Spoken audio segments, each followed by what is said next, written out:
Greetings and welcome back to room 303 in Freshman English, and we turn now in your hymnals to the Yusef Komunyakaa text, Slam, Dunk, and Hook. We want to introduce ourselves, though, to Komunyakaa for just a second on page 653.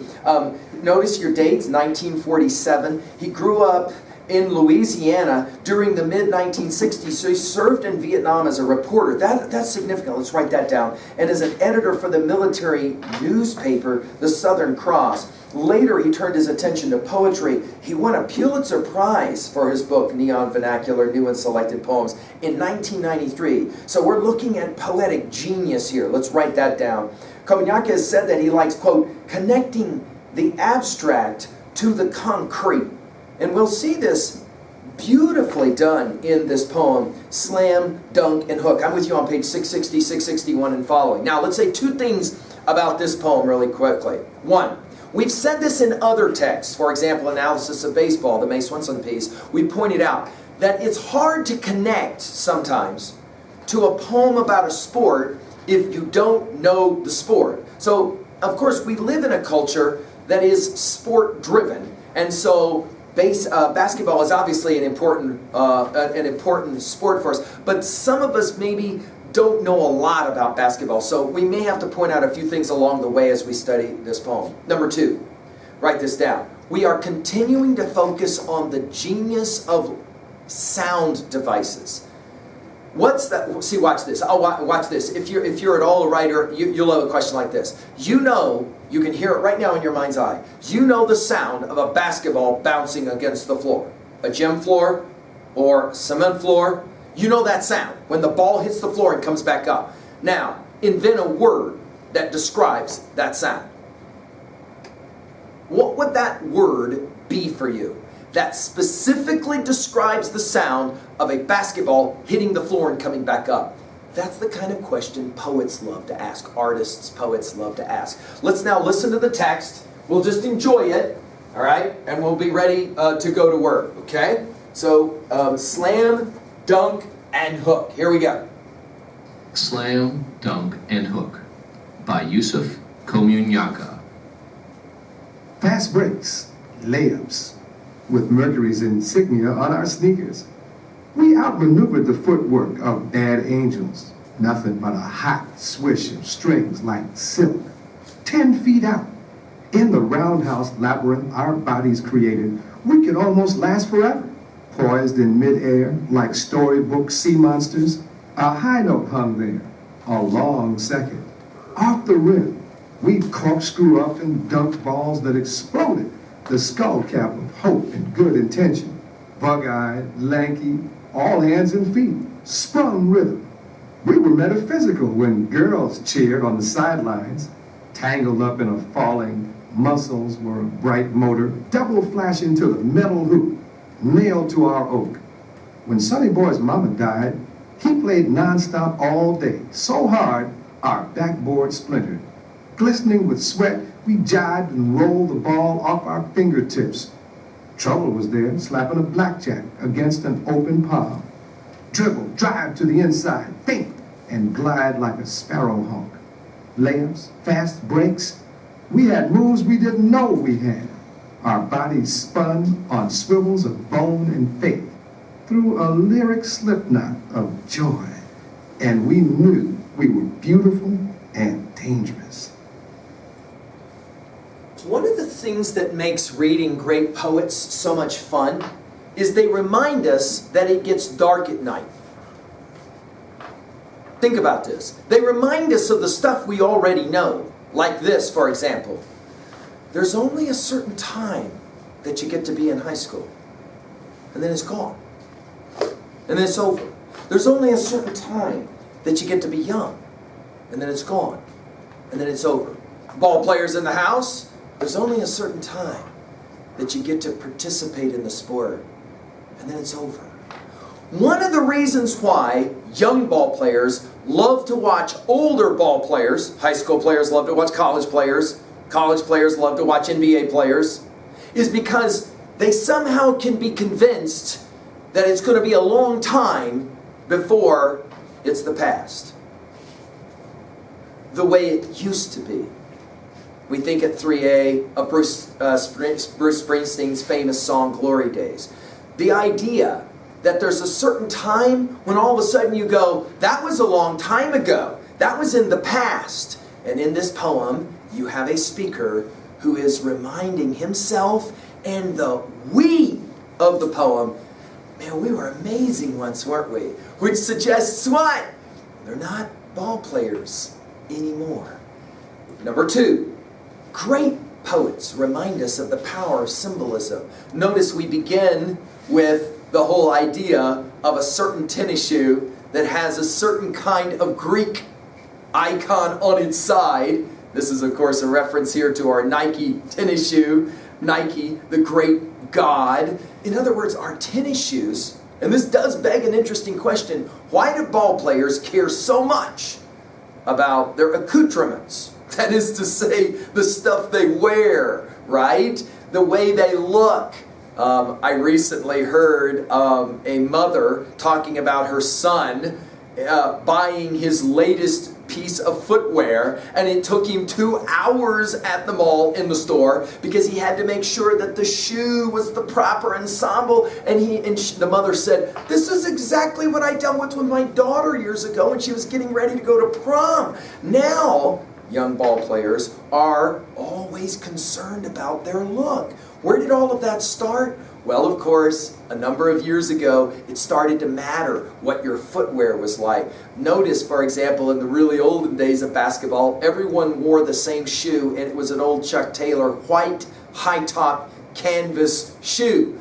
Not anymore. And of course, we know, the jaded ones of us will say quickly, well, yeah, it's because about money, and money has dominated everything about sport. But we know that now it matters, everything about the looks. So we're going to begin by talking about what it's like when you're young and how your youth goes away. Let's go ahead and put that in our notes right away. How our youth goes away. And we start to kind of romanticize it and look back to it.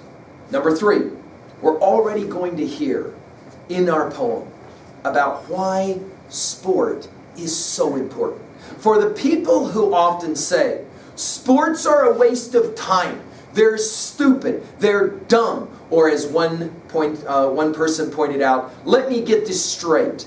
Grown men run a little ball up and down a field to get it across a white line. Are you serious with it? How can anyone take that seriously? To that, we will hear in our poem here, no. Sport is the way often young people especially get through the worst imaginable experiences of their life. Let's play the game with the poem now. Of course, the sound devices are brilliant in this one, right? In the roundhouse labyrinth our bodies created, we could almost, there it is, last line 9, forever, poised in midair. We think of that famous poster shot of when Michael Jordan won that slam dunk contest, and he's just poised in midair, and that famous icon, which of course became the Jordan icon, poised in midair. Of course, our memories are kind of poised in midair. Like storybook sea monsters, of course here the similes will pile up in this. A high note hung there, a long second. Notice how Komunyakaa is joining together visual imagery and motion imagery, the kinesthetic as well. It's quite brilliant, right? The rim, we corkscrew up and dunk balls that exploded the skull cap of hope and good intention. Bug-eyed, lanky, he's remembering what he and his pals were when they were younger. All hands and feet, ... sprung rhythm. Notice the sprung rhythm, it's beautiful. And of course, anybody that's ever played basketball knows that one of the injuries is the spraining of ankles. And so the word sprung carries all kinds. Sprung as well will have that slanted rhythm notion as well. It's a beautiful use of the language. Then the next line, look at it, line 18. We were metaphysical when girls cheered on the sidelines, tangled up in a falling, muscles were a bright motor, double flashing to the metal hoop, nailed to our oak. Let's go ahead and put it in our notes. Sport in young guy culture, sport is often the way that he will define himself vis-a-vis the female. Right? So, for example, I've asked this question often to seniors. Watch this. A bunch of buddies are playing basketball in the gym, having a great time. They're laughing. They're joking. They're kidding around. They're playing ball. And then through the gym will walk a girl. Let's just say that she's drop-dead gorgeous girl. What happens to the quality of the game at that moment? And any guy in guy culture that's played basketball will tell you, we know exactly what happens. All of a sudden the game completely changes. Why? It's the same ball. It's the same guys. No. This game now all of a sudden became an entirely different. Why? Here, notice the referencing to, looking back, he recognizes we defined in many ways our relationship to girls by virtue of sport and how we would think about ourselves. Look at the next one. He says, line 24, this is brilliant. When Sonny Boy's mama died, he played non-stop all day, so hard our backboard splintered, glistening with sweat. We jibed and rolled the ball off our fingertips. Now what's up with this? Sport is often the way we deal with the tragedies of our life, right? I've had students, for example, who will say that if it hadn't been for the sport, if it hadn't been for the thing I got to do, I might have struggled in terms of making it through the rough stuff of my life. Notice the word splintered is a key word here. Physically, literally, he shot the ball so much against the backboard that he splintered the backboard. But of course, there's another understanding of splintering. Life is about splintering. Life is about breaking apart. And then afterwards, you try and pick up all those splinters called the past and put them back together to recreate a backboard again. That's what we do. That's, of course, what our poet is doing, trying to recreate. What was it like? It's almost like somebody asked him, dude, you played ball? What was that like? And he goes, oh, man, that was a different kind of time back then. And then he starts to describe it. Notice, he says it. Trouble was there, slapping a blackjack against an open palm, dribble, drive to the inside, feint and glide, a beautiful simile, like a sparrow hawk, layups, fast breaks. We had moves we didn't know we had. What a brilliant line. Two ways this one works. One, basketball, and all great art, is about creating. We had moves we didn't know we had. In other words, we were doing things that kind of shocked us in the moment. We're, dude, how did you just do that? Right? Of course, there's another rendering of this. We had moves we didn't know we had from the aging process says, we can't do it anymore. We can't go back anymore. Which is why, for example, in basketball culture, the greats, like Bill Russell, are given such tremendous respect. Because, of course, you can look back on video and say, well, dude, they didn't really play true game back then. But this is a wrong way to look at the sport. With every generation, there will always be an evolution. There's no question. But the new generation respects the old generation. We had moves we didn't know we had. In other words, sport, like life, is about discovery and learning things about yourself through the process, right? Our bodies spun on swivels of bone and faith through a lyric slipknot of joy. We knew we were, and then the final two words, beautiful and dangerous. I mean, what a compelling way to end this poem, right? There it is, young athletes playing ball. Recognize that they're beautiful and they're dangerous. It's a violent contest. It's a beautiful contest. All right, let's work at level 2 and 3 quickly. At level 2A, this is clearly not just a celebration of a sport, but it's a celebration of a way to see one's life. Life is all about competition. Competing with yourself, competing with others, and most importantly, in this poem, competing with time. There will come a time when the young will make fun of you. What's up, Dad? You look awfully worn out. You're walking a little bit. Shut up. I had to play one-on-one the day before, and now I'm all sore. Oh, no, that'll never happen to me. Oh, no, it'll happen. And there will come a moment when you start to look back and say, oh, I was privileged to have an opportunity with a student who I taught, who was an all-state basketball player a number of years ago, who I caught standing at our trophy case, looking in at a picture of himself in the cardboard cutout, And standing next to him was his child, who was asking about him and making fun of him.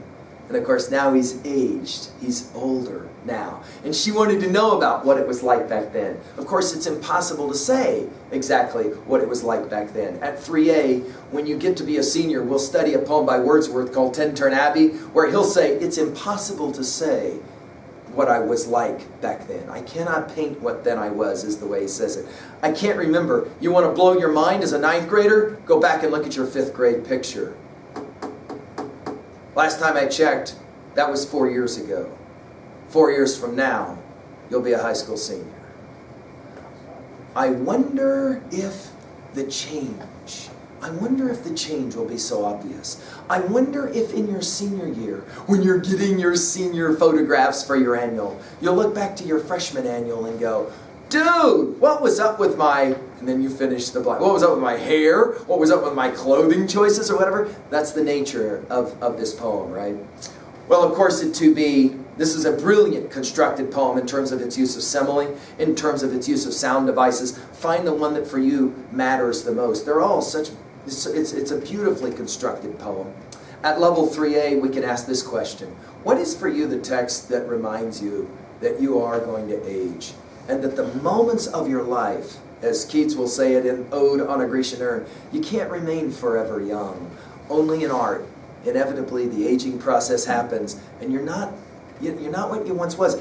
It's only after the fact, it seems, that you can really respect the moves that you didn't know you had. Compelling. Finally, at 3B, we can ask this question. What is for you your whole view of sport?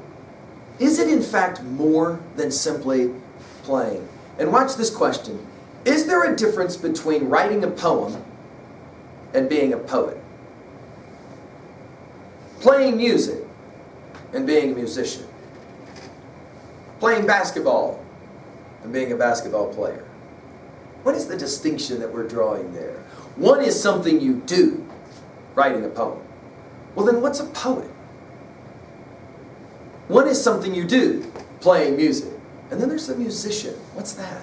What distinction are we messing with here? And obviously, this has a lot to do with quality, the way you interpret the act, the meaning of the act. Try and tell some young skateboarder that it's nothing other than stupid piece of wood and some wheels, and they will of course make the observation, you completely don't understand it. Talk to a snowboarder about how silly it is to get that serious about it. In other words, it's all about the stuff you devote your energies to. And when you devote your energies to something, you turn it into art. And it was the great German philosopher Nietzsche who said, live your life as a work of art. What an interesting idea. Well, there you go. Slam, dunk, and hook. I hope you enjoyed the text. Thank you.